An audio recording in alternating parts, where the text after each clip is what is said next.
Ah, ou je peux la faire avec le casque de verre comme ça. À bientôt in the game. Oh, hello, I'm Balthazar Oxietre. I'm the co-founder and creative director at Innerspace VR. Our studio was founded in 2014 in Korea, at the early stages of VR, when we were working on making content for the release of the Samsung Gear. Then we moved back to Paris, where our studio has been located since.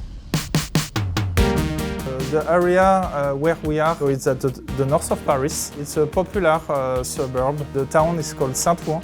And the exact building where we are right now is in a way specialized for all kinds of companies based in the cinema industry. We have the feeling that we're a part of a creative history.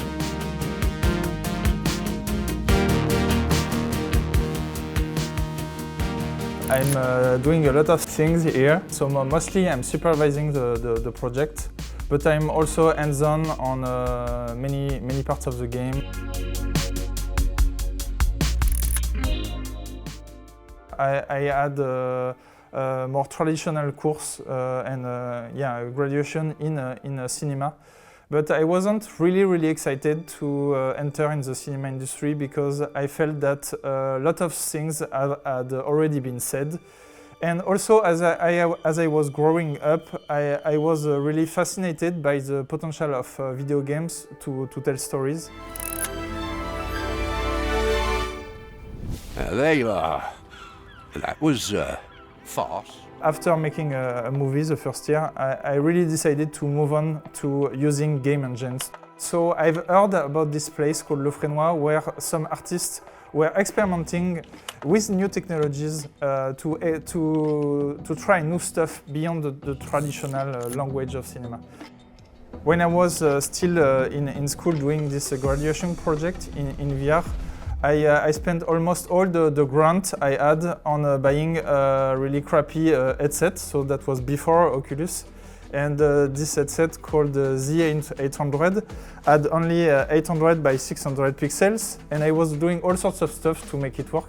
And honestly, it was pretty underwhelming, and it's only until I really started to dig into the storytelling potential of VR that I realized, even with the limits of the technology back then, it was really clear that this medium has a great potential to tell stories.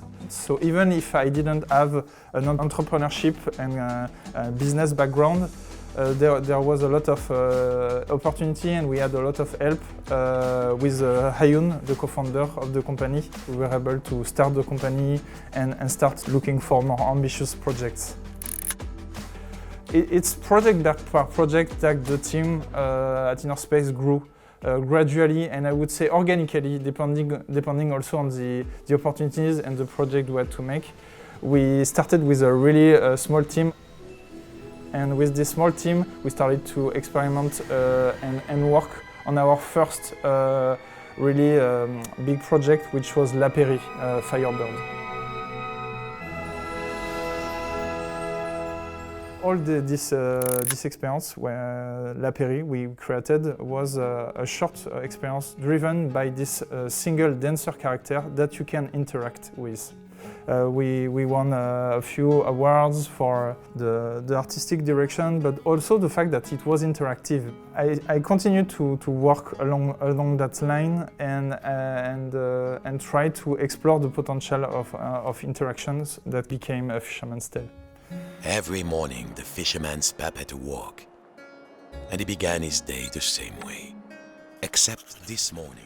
And the winner of VR Game of the Year goes to A Fisherman's Tale by Innerspace VR. Above all, I wanted to thank our incredible team at Innerspace VR back in Paris.